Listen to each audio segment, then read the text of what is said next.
సభాధ్యక్షులు వేణు గారికి, సతీష్ చంద్ర గారికి, లక్ష్మణ్ గారికి, విమలక్ గారికి, భరద్వాజ్ గారికి, విజయ్కి, గోవర్ధన్ గారికి, అతిరథ మహారథులు పెద్దలందరికీ, మొత్తం పెద్దలందరికీ, అన్నిటినీ మించి నాగన్న అభిమానులకు, మీడియా మిత్రులకు నా వందనాలు.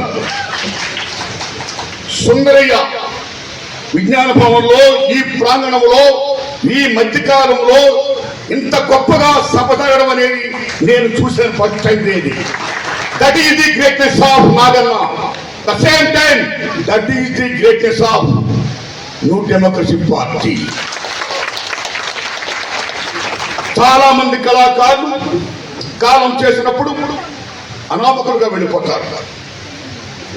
చాలా మంది కళాకారుల్ని ఒక కరివేపాకులాగా వాడు వదిలేస్తారు. చాలా మంది కళాకారుల్ని అది తిన్నాడా, ఉన్నాడా, ఏమయ్యాడు పట్టించుకోరు. అలా కాకుండా నాగన్న గద్దె కట్టినప్పటి నుంచి, అరుణోదయ సంస్థలో చేరినప్పటి నుంచి, నాగన్న మరణించినంత కాలం, ఇప్పుడు మరణించిన తర్వాత కూడా నాగన్న మావాడు,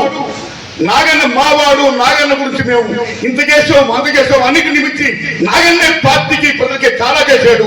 అతను గుర్తించాలి, గౌరవించాలని తెలంగాణ రాష్ట్రం అన్ని జిల్లాల్లోని నాగన్న సభలు పెడుతూ ఈవేళ ఈ సభా ప్రాంగణంలో ఆయన సంస్మరణ సభ ఇంత ఘనంగా చేస్తున్న మీ పెద్దలందరికీ నేను హృదయపూర్వక ధన్యవాదాలు చెప్తున్నాను. నేను అలా ఉండాలి పార్టీ అంటే. పార్టీ తన కళాకారుల్ని, తన బిడ్డల్ని హక్కును చేర్చుకోవాలి, పెంచాలి, పోషించాలి, వాళ్ళ అభివృద్ధిని చూడాలి. సెల్యూట్. మిత్రులారా, నాగన్న ఒక్కానూరు తాత గారు, ఓ అరుణోదయ రామారావు గారు, ఓ నాగన్న గారు, ఓ గోరెడ్డి వెంకన్న గారు, ఓ విమలక్క గారు, ఓ శక్తి గారు, ఓ జయరాజు గారు, ఓ యశ్పాల్ గారు, ఎలాంటి మహామహులు ఈ అరుణోదయ సంస్థకు వచ్చి వాళ్ళ గొంతుని ప్రజలకి పంచారు, ప్రజల చైతన్యపరిచారు. అలాంటి దశలో ఓ పక్కన జన్మాధ్యముడిలో గద్దరన్న, వంగపండి ప్రసాదరావు గారు, ఓ సంజీవ్ గారు, ఇలాంటి అగ్రత మహారాజు సంజయ్ గారు ఒక ఉరుతులోకిస్తుంటే, మరో పక్కన అరుణోదయ కళాకారులు ఎలా ఉరుతులోకిస్తూ మొత్తం దేశాన్ని, మొత్తం సమస్తాన్ని కూడా అలా చైతన్యపరిచే పాట ద్వారా అమోఘంగా అలరించారు. ఈ దశలో అరుణోదయ రామారావు కాలం చేసిన తర్వాత మరలా లాంటి కళాకారుడు మనకు వస్తాడా, ఉంటాడా? ఆయన పాడితే రాగం ఇక్కడి నుంచి ఎక్కడో మైదా కనబడుతుంది అనుకున్న దశలో నేనున్నాను అని నాగన్న రావడమే కాదు, అరుణోదయ రామారావుకి అసలు శిష్యులు వారసులుగా అమోఘంగా గొంతెత్తి పాడి మొత్తం ప్రజలు రంజింపేశాడు. That is the greatest of Naganna. ఏం నాగన్న? 2వ తరగతి చదివాడా, చెట్లు ఎక్కాడు, కళ్ళు గీశాడు, పసుపు కాపరు కాశాడు, దున్నాడు, మిషన్ కుట్టాడు.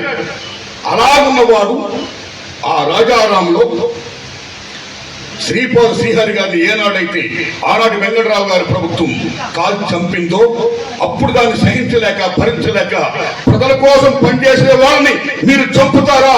మీరు లేదు, నేను కూడా ప్రజల కోసమే పనిచేస్తానని ప్రజల కోసం గట్టి ఆడాడి పాట పాడి ధీమక్షంగా తన రోజులను ప్రవేశాడు. చేయడం కాదు, 80s లో పోలీసులని నిర్బంధించిన, కొట్టిన, మొత్తం హింసించిన, నువ్వు ప్రభుత్వ పాటలు పాడు కానీ ప్రజల పాటలు పాడు కంటే మీరు నన్ను చంపినా సరే నేను ప్రజల కోసమే పాడుతాను, దట్ ఈస్ మై కమిట్మెంట్ అని పోలీసుతో ఎదురు పోరాడుతుంది మహా గొప్ప కళాకారుడు నాగన్న. ఏం నాగన్న?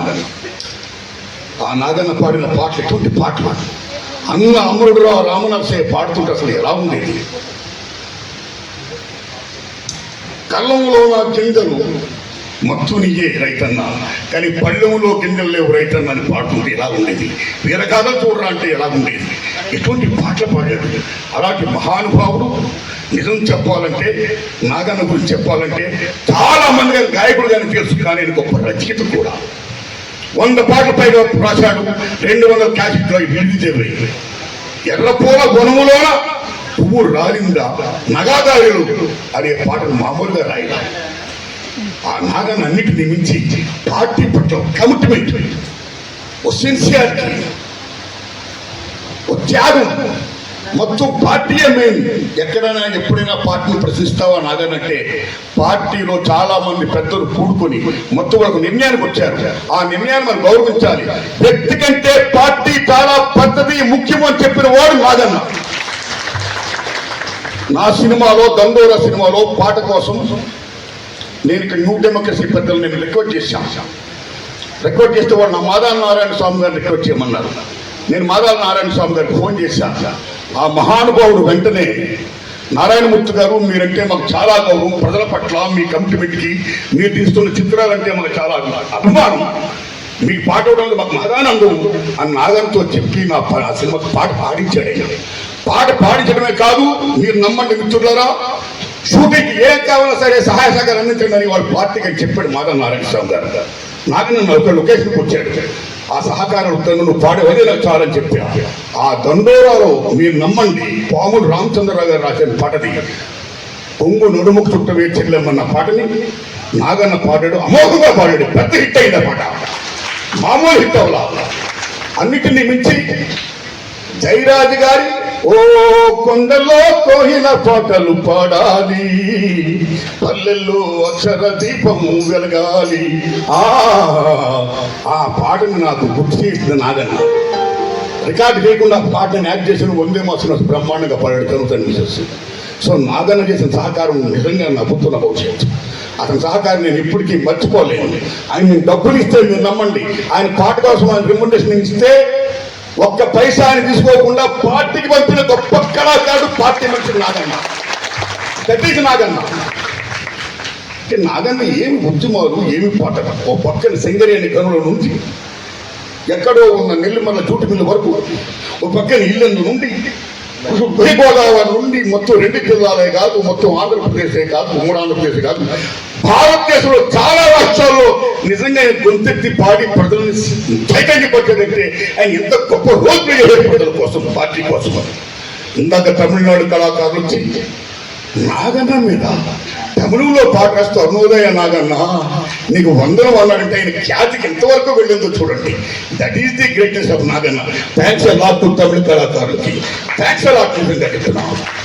ఏమి నాగన్న, ఏమి Naganna.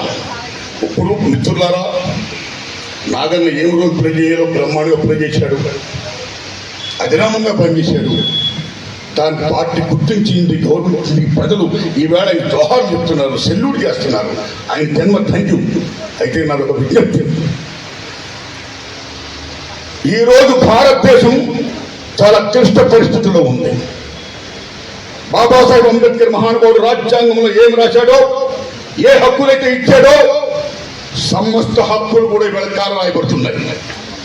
You are losing our constitutional rights. You are losing your constitutional rights. ఏ ప్రపంచ కార్మికులు హక్కుల కోసం ఫైట్ చేసి అనేకమైన మొత్తం త్యాగం చేసి ప్రాణాలే త్యాగం చేసి సాధించారు. ఈవేళ భారతదేశంలో కార్మిక హక్కుల్ని రాజ్యాంగం 4 లేబర్ కోర్టుగా పెట్టి కార్మిక హక్కులు మొత్తం కాలు వేస్తుంది. రైతుల్ని బేభత్సంగా చేస్తుంది. ఎటువంటి రైతాంగ పోవడం జరిగింది ఢిల్లీలో. చాలా వంచి భారతదేశానికి రైతులు నేను క్షమాపణ చెప్తానని చెప్పి నరేంద్ర మోడీ గారు తర్వాత మరలా మాట మార్చాడు. రైతులకు అన్యాయం జరుగుతుంది, విద్యార్థులకు అన్యాయం చేస్తుంది. ఇవాళ జంతర్ మంతర్ దగ్గర విద్యార్థులు ఎటువంటి పోరాటం చేస్తున్నారు, ఇటువంటి